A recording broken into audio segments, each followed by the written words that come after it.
Welcome to this new lesson. आज modern history की series continue रखेंगे। मॉडर्न नेशनलिज्म ये लेक्चर रहेगा कि क्या जो फैक्टर्स थे जिन्होंने मॉडर्न नेशनलिज्म को डेवलप किया। तो उससे पहले हम देखेंगे कि व्हाट एक्चुअली इज़ नेशनलिज्म। तो नेशनलिज्म क्या है? नेशनलिज्म का मतलब है कि पहली बात, हम यूनाइटेड हैं। We are united as a nation. हम लोग एक ही देश के नागरिक हैं और ये जो नेशन है, वी आर यूनाइटेड, एंड ये जो नेशन है ये run and rule by us. We are united as a nation and this nation should be run and rule by अस।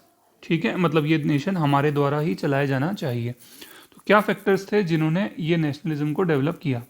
1857 के फेलियर का सबसे मेन कारण यही था कि कोई झांसी के लिए लड़ रहा था, कोई कानपुर के लिए, कोई अवध के लिए, but as a nation common agenda नहीं था। ठीक है, तो पहला फैक्टर हम देखेंगे कि लोगों ने जो इंडियन इंटरेस्ट और कॉलोनियल इंटरेस्ट को समझा। कैसे समझा? आप देखोगे कि आर.सी. दत्त, दादा भाई नारोजी, वाचा, इन्होंने इकोनॉमिक एक्सप्लॉयटेशन ब्रिटिशर्स का सबके सामने लाया।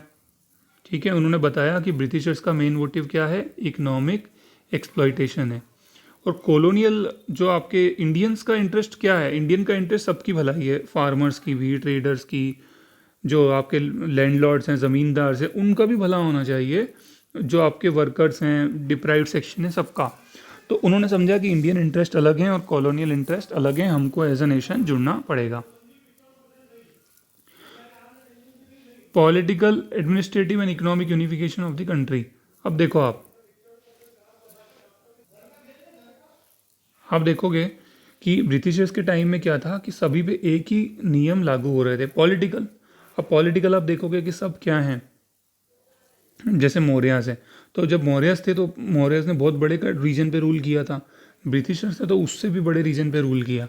तो सब क्या है, सब एक ब्रिटिशर्स के अंडर ही हैं। हाँ, प्रिंसली स्टेट थी बट इनडायरेक्टली तो उन पे भी अंग्रेजों का ही रूल था, तो पॉलिटिकल यूनिफिकेशन हो गया। एडमिनिस्ट्रेटिव देखोगे तो वही सीआरपीसी सब पे लागू, सिविल कोड जो है वो सब पे लागू। एक यूनिफॉर्म सिविल कोड जो था ना वो उस टाइम था, सभी पे एक कानून लागू होता था। ठीक है, सभी पे वही कलेक्टर थे, वही जुडिशियल सिस्टम था, तो वो पूरे कंट्री में सेम था। ठीक है, तो इससे भी लोग यूनाइट हो गए। इकोनॉमिक, एक जगह अगर थोड़ी सी वो प्रोडक्शन कम हुई खेती में तो दूसरी जगह वो इफेक्ट होगा, तो ये भी था।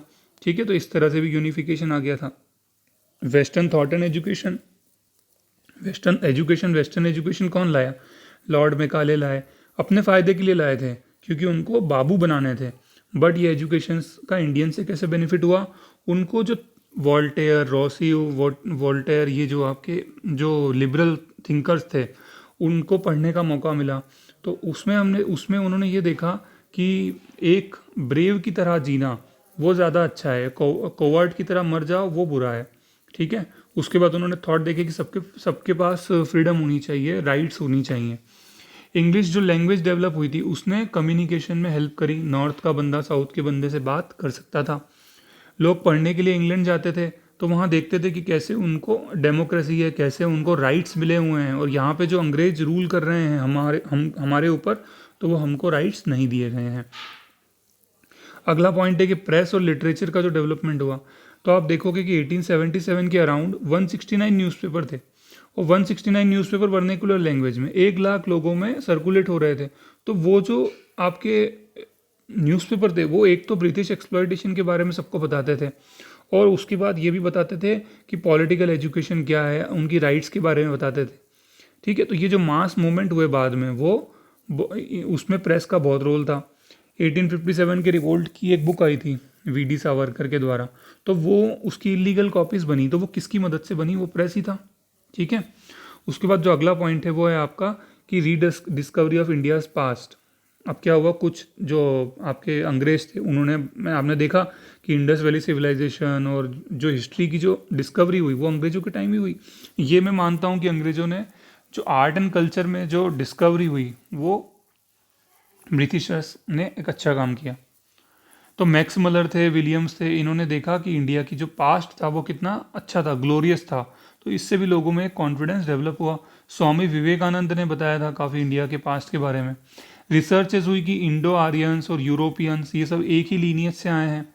ठीक है, कोई भी ऊंचा नीचे नहीं है। तो इंडियंस में कॉन्फिडेंस आया कि जहाँ से यूरोपियंस आए हैं हम भी वहीं से ही हैं। ओके, एजुकेशन के कारण ये एक अगला पॉइंट है कि मिडिल क्लास, एक एजुकेटेड मिडिल क्लास डेवलप हुई, जिसमें डॉक्टर्स थे, लॉयर्स थे। इन्होंने आगे चल के सबको लीड किया। आईएनसी में आप देखोगे कि जितने प्रेसिडेंट हुए नेशनल कांग्रेस में, तो उनमें प्रेसिडेंट यही सब थे। ठीक है, इन्होंने बहुत रोल निभाया, लोगों को यूनाइट किया एज ए नेशन। अगला पॉइंट है कि impact of contemporary movements world wide. तो ग्रीस में, स्पेन में, इटली में, यहाँ पे फ्रीडम मूवमेंट चल रहे थे।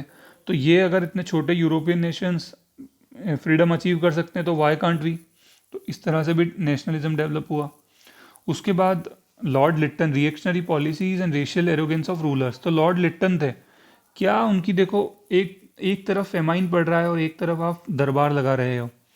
इंडियन जो एग्ज़ाम होती थी सिविल सर्विसेज की, पहली बात तो वो इंग्लैंड में होती थी, इंडियंस के लिए इतनी टफ, उसमें भी आप 21 की बजाय एज को 19 कर रहे हो, तो it is clear exploitation. Press act आया, तो प्रेस एक्ट में क्या था कि इंग्लिश प्रेस है उन पे तो कुछ नहीं होगा, वर्नेकुलर प्रेस पे रिस्ट्रिक्शन लगाए गए। इल्बर्ट बिल आया, तो इल्बर्ट बिल क्या था कि इंडियंस भी यूरोपियंस को ट्रायल कर सकते हैं, लेकिन लॉर्ड रिपन लाए थे, तो उसका ब्रिटिशर्स ने बहुत ज़्यादा विरोध किया। तो उससे पता लगा कि कितना ज़्यादा एक्सप्लॉयटेशन करते हैं, वो क्लियर हो गया। रेशियल डिस्क्रिमिनेशन, तो रेशियल इंडियंस को हाई पोस्ट मिलती नहीं थी, यूरोपियंस को मिलती थी। सोशियो रिलीजियस रिफॉर्म मूवमेंट एक बहुत बढ़िया पॉइंट है कि इससे क्या हुआ कि जो जैसे 4 वर्ण सिस्टम था, तो जो नीचे वाले जो वर्ण थे वो तो नीचे ही थे, लेकिन इस रिफॉर्म मूवमेंट्स के कारण क्या हुआ, वो लोग भी ऊपर आ गए। तो ऊपर आने से क्या हुआ कि एक यूनिटी बढ़ी। ठीक है, तो ये सब पॉइंट्स थे जिन्होंने नेशनलिज्म को डेवलप किया। तो एक बार फटाफट देखेंगे। देखो, पहला पॉइंट आप क्या लिखोगे कि understanding of contradictions in Indian and colonial interest. इसमें आप जो दादा भाई नारोजी की बुक का नाम लिख सकते हो, poverty and un-British rule in India. Economic exploitation के बारे में बता दो। पॉलिटिकल, एडमिनिस्ट्रेटिव, इकोनॉमिक, इसमें भी एक एक दो पॉइंट लिख सकते हो। पॉलिटिकल में आप लिख सकते हो कि ब्रिटिश, सब लोग ब्रिटिश क्राउन के अंडर थे। एडमिनिस्ट्रेटिव में यूनिफॉर्म सिविल कोड था। इकोनॉमिक में एक जगह अगर प्रोड्यूस नहीं हुआ तो दूसरी जगह इफेक्ट होगा। वेस्टर्न थॉट एजुकेशन में लिख सकते हो इंग्लिश कम्युनिकेशन के बारे में। थॉट के बारे में लिख सकते हो, वॉल्टेयर और रॉसियो का नाम लिख सकते हो। इंग्लैंड में बता सकते हो कि इंग्लैंड वो गए तो वहाँ पे उन्होंने देखा कि वहाँ डेमोक्रेसी कैसी है। प्रेस और लिटरेचर का लिख सकते हो, और ये पॉइंट लिख देना कि 169 न्यूज़पेपर थे। ठीक है, 1 लाख लोगों में सर्कुलेट होते थे, और वो क्या बताते थे, ब्रिटिश एक्सप्लोइटेशन के बारे में बताते थे।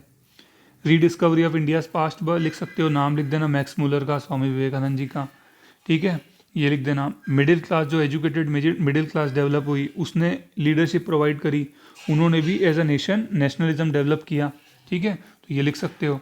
कंटेम्प्रेरी मूवमेंट्स के बारे में एक लाइन लिख सकते हो कि ग्रीस, स्पेन, इटली, वहाँ पे जो मूवमेंट्स चल रहे थे उसने बहुत ज़्यादा मोटिवेट किया इंडियंस को कि एज अ नेशन यूनाइट हों और उसको फ्रीडम अचीव करें। लॉर्ड लिट्टन के बारे में लिख दो कि रिएक्शनरी पॉलिसीज़ में, तो लॉर्ड लिट्टन ने आईसीएस की एज कम कर दी, प्रेस एक्ट, इल्बर्ट बिल। उसके बाद आखिरी में सोशियो रिलीजियस रिफॉर्म मूवमेंट्स। ठीक है, तो ये हमने नेशनलिज्म देखा। आगे दूसरे लेसन देखेंगे। Please friend give your feedback. Thank you so much.